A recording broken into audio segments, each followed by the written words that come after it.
Hello students, you are watching my YouTube channel chemistry excellence. तो students, मैं आपके लिए लेके आया हूँ NEET 2020 super 10 MCQ on chemistry. तो आज हम दो कंसेप्ट को कवर करने वाले हैं, न्यूक्लिक एसिड एंड एंजाइम्स। तो न्यूक्लिक एसिड और एंजाइम्स से सुपर 10 एमसीक्यू जो आपके नीट एग्ज़ाम के लिए बहुत ज़्यादा इम्पोर्टेंट होंगे। अगर आपकी तैयारी बहुत अच्छी नहीं हो पाई है तो भी आपके लिए बहुत ज़्यादा इम्पोर्टेंट हैं। अगर आपकी तैयारी अच्छी हो रही है तो आप अपने आप को इवैल्यूएट कीजिए, क्या आप इन क्वेश्चंस का आंसर दे पा रहे हैं। तो स्टार्ट करते हैं, ज़्यादा टाइम वेस्ट नहीं करते, स्टार्ट करते हैं। और आपका फर्स्ट क्वेश्चन आपके स्क्रीन पे है और फर्स्ट क्वेश्चन है, enzymes takes part in the reaction and option first decrease the rate of a chemical reaction, second option increase the rate of chemical reaction, and third option both A and B, and last option none of these। देखिए enzyme, जब भी हम enzymes word को सुनते हैं तो हमें catalyst याद आते हैं। कैटलिस्ट क्या है? ऐसे केमिकल कंपाउंड हैं, ऐसे केमिकल सब्सटेंस हैं जो केमिकल रिएक्शन के रेट को डिक्रीज़ भी कर सकते हैं, इंक्रीज़ भी कर सकते हैं। अगर कैटलिस्ट पॉजिटिव है तो केमिकल रिएक्शन के रेट को इंक्रीज़ करेगा, अगर कैटलिस्ट आपका निगेटिव है तो केमिकल रिएक्शन के रेट को डिक्रीज़ करेगा। बट एंजाइम्स भी कैटलिस्ट हैं, लेकिन हम उनको कैटलिस्ट नहीं कहते हैं, ठीक है। और दूसरा, एंजाइम्स कौन से केमिकल रिएक्शन में पार्टिसिपेट करते हैं? बायोकेमिकल रिएक्शन में, ठीक है। एंजाइम्स कैटलिस्ट की तरह जरूर काम करते हैं, लेकिन एक डिफरेंस है। कैटलिस्ट पॉजिटिव भी हो सकता है, निगेटिव भी हो सकता है, लेकिन एंजाइम्स हमेशा पॉजिटिव होते हैं। अगर एंजाइम्स हमेशा पॉजिटिव हैं तो कौन सा ऑप्शन ठीक होगा? सेकेंड ऑप्शन, क्योंकि enzymes increase the rate of chemical reaction, decrease वो कभी भी नहीं करते हैं, ठीक है। Enzyme always increase the rate of a chemical reaction, rate of a biochemical reaction. Now second question, the coupling between base unit of DNA is through, ठीक है। आप जानते हैं डीएनए डबल हेलिकल होता है और दोनों हेलिकल के बीच में बॉन्ड्स होते हैं। और ये क्वेश्चन में आपको ये बताना है कि कौन कौन से बॉन्ड्स, कौन सा बॉन्ड्स है। पहला ऑप्शन है हाइड्रोजन बॉन्ड, दूसरा है इलेक्ट्रोस्टैटिक बॉन्ड, थर्ड ऑप्शन है कोवलेंट बॉन्ड और फोर्थ ऑप्शन है वांडरवाल फोर्सेस। तो कौन सा बॉन्ड्स होता है? तो आप देखिए, डीएनए का डायग्राम देख लीजिए, ठीक है। डायग्राम में आप देख रहे हैं कि एक स्ट्रैंड का एडेनिन बेस दूसरे स्ट्रैंड के थायमिन के साथ बॉन्ड बनाता है, एक स्ट्रैंड का ग्वानिन बेस ऑलवेज दूसरे स्ट्रैंड के साइटोसिन बेस के साथ बॉन्ड बनाता है, और ये बॉन्ड हमेशा होता है हाइड्रोजन बॉन्ड। तो राइट आंसर आपका क्या होगा? हाइड्रोजन बॉन्ड्स, ठीक है। तो डीएनए के जो दोनों स्ट्रैंड्स हैं, जो डीएनए के दोनों स्ट्रैंड के जो बेस यूनिट हैं, उनके बीच में हाइड्रोजन बॉन्ड पाया जाता है, एडेनिन, थायमिन और ग्वानिन और साइटोसिन के बीच में। Next question is most important, which of the following is correct about H bonding in nucleotide? बिल्कुल, न्यूक्लियोटाइड। देखिए न्यूक्लियोटाइड, न्यूक्लिक एसिड को हम पॉलीन्यूक्लियोटाइड भी कह सकते हैं, क्योंकि वह छोटे छोटे न्यूक्लियोटाइड्स के जुड़ने से बनता है। और न्यूक्लियोटाइड्स बनते हैं बेस से, शुगर से और फॉस्फेट से, ठीक है। और न्यूक्लियोटाइड्स में बेस यूनिट्स के बीच में हाइड्रोजन बॉन्डिंग होती है। अभी इससे पहले जो क्वेश्चन था उसमें हमने देखा, बिल्कुल होती है। अब कौन कौन से बेस के बीच में होती है? कोई बेस किसी भी बेस के साथ एच बॉन्ड बनाता है? नहीं। देखिए न्यूक्लियोटाइड में हमेशा फिक्स है, एच बॉन्डिंग हमेशा किसके बीच में बनेगी?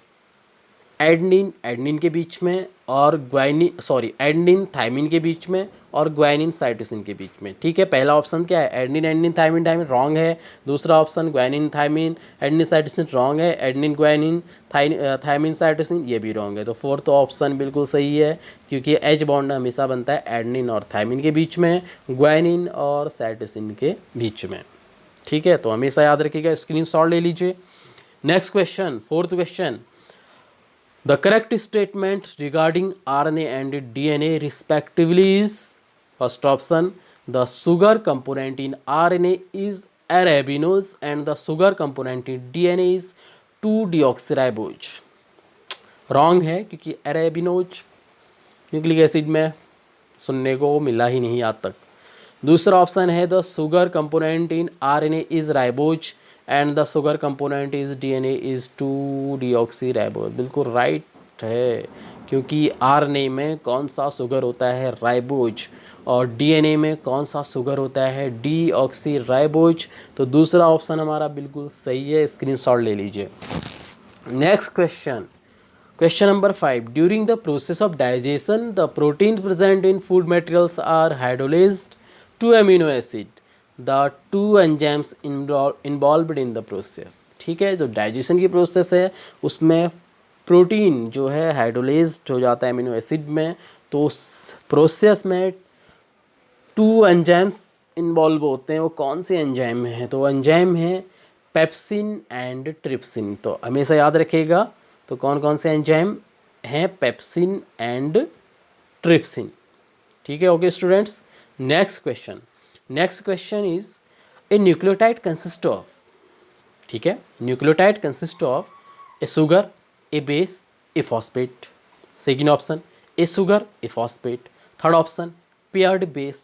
Fourth option sugar, base and 3 phosphate. ठीक है, तो कौन सा आंसर ठीक होगा? ठीक है, जो आपके पॉलीन्यूक्लियोटाइड है, पॉलीन्यूक्लियोटाइड न्यूक्लियोटाइड बहुत सारे न्यूक्लियोटाइड्स के जुड़ने से बनता है, और न्यूक्लियोटाइड बनता है शुगर, बेस और फॉस्फेट से। ठीक है, तो कौन सा ऑप्शन सही है? Sugar, base and phosphate. एक sugar, base and a phosphate. First option जो है आपका बिल्कुल सही होगा। लास्ट ऑप्शन में आप थोड़ा कन्फ्यूज हो रहे हैं, लेकिन वहाँ पे 3 फॉस्फेट है, बिल्कुल रॉन्ग है, क्योंकि वहाँ पे होगा 1 फॉस्फेट। ठीक है, next question, the process of DNA replication is affected by an enzyme. DNA replication, ठीक है, सबसे पहले तो डीएनए रिप्लिकेशन है क्या? ठीक है, DNA replication is the process by which DNA makes a copy of itself during cell division. देखिए, डीएनए रिप्लिकेशन का मतलब है कि डीएनए रिप्लिकेट होके अपना जैसा एक नया डीएनए बना दे। इस प्रोसेस को कहते हैं डीएनए रिप्लिकेशन। तो डीएनए रिप्लिकेशन में कौन सा एंजाइम पार्टिसिपेट करता है? ठीक है, अब आपका बायोलॉजी और केमिस्ट्री के बीच में थोड़ा सा पंगा होगा यहाँ पे। ठीक है, क्योंकि अगर बायोलॉजी के अकॉर्डिंग आपको याद आ सकता है लाइगेज, राइट आंसर नहीं, क्योंकि लाइगेज जो एंजाइम है वो तो रिलेटेड है रिकॉम्बिनेंट डीएनए टेक्नोलॉजी, जहाँ पे डीएनए के जो सेगमेंट होते हैं उनको जोड़ता है। ठीक है, यहाँ पे डीएनए से नया डीएनए बन रहा है, म्यूटेज हो नहीं सकता है, राइबोन्यूक्लियेज हो नहीं सकता है, पॉलीमरेज। कौन सा एंजाइम होगा? Polymerase. Polymerase is the right answer, क्योंकि जो जब डीएनए से नया डीएनए बनेगा ना, डीएनए अपने जैसे नई कॉपी बनाएगा। ठीक है, तो उस टाइम पे क्या होगा, नए बेस आके शुगर से आके जुड़ रहे होंगे, तो कौन सा एंजाइम काम करेगा? पॉलीमराइज करेगा ये। ठीक है, next question is the type of sugar in DNA. DNA में जो शुगर होता है कौन से टाइप का होता है? Option A triose, option B tetrose, option C pentose, option D hexose. कौन से टाइप का होगा? सबसे पहले तो ट्रायोज क्या है? देखिए, ट्रायोज का मतलब है, ट्रायोस का मतलब होता है ऐसा मोनोसेकेराइड जिसमें 3 कार्बन है। टेट्रोस का मतलब 4 कार्बन, पेंटोस का मतलब 5 कार्बन वाला मोनोसेकेराइड, हेक्सोस का मतलब 6 कार्बन वाला, ठीक है, पेंटोस का मतलब 5 कार्बन वाला। देखिए, जो आपका शुगर है डीएनए में होता है डीऑक्सीराइबोज, आरएनए में होता है राइबोज, लेकिन यहाँ पर डीएनए की बात हो रही है। डीऑक्सीराइबोज में कौन सा शुगर होता है? टेट्रोज नहीं, ट्रायोज नहीं, पेंटोज होता है। 5 कार्बन वाला शुगर होता है आपके डीएनए में। ठीक है, तो राइट आंसर क्या होगा? Pentose. Question number 10, A nucleoside is composed of base sugar, phosphate, base phosphate, none of this. कौन सा होगा? न्यूक्लियोटाइड तो 3 चीज़ों से बनता है, बेस, शुगर और फॉस्फेट, लेकिन ये न्यूक्लियोसाइड है। न्यूक्लियोसाइड किससे बनेगा? केवल बेस और शुगर से। तो पहला ऑप्शन बिल्कुल सही होगा, क्योंकि बेस शुगर के साथ जुड़ेगा तो बनेगा न्यूक्लियोसाइड, बेस शुगर के साथ फॉस्फेट भी जुड़ गया तो बन जाएगा न्यूक्लियोटाइड, न्यूक्लियोटाइड के साथ बहुत सारे न्यूक्लियोटाइड जुड़ेंगे तो बन जाएगा पॉलीन्यूक्लियोटाइड, और पॉलीन्यूक्लियोटाइड ही क्या है? न्यूक्लिक एसिड है। ठीक है, डीएनए है, आरएनए है। ओके स्टूडेंट्स, तो उम्मीद करता हूँ जो क्वेश्चन हमने 10 सुपर एमसीक्यू पे आज बात की है, ये आप नोट करेगा या स्क्रीनशॉट ले लीजिएगा। तो नेक्स्ट सीरीज में फिर मिलते हैं। कमेंट्स ज़रूर कीजिएगा, मुझे मोटिवेशन मिलेगा इसे बनाने के लिए। Okay, thanks.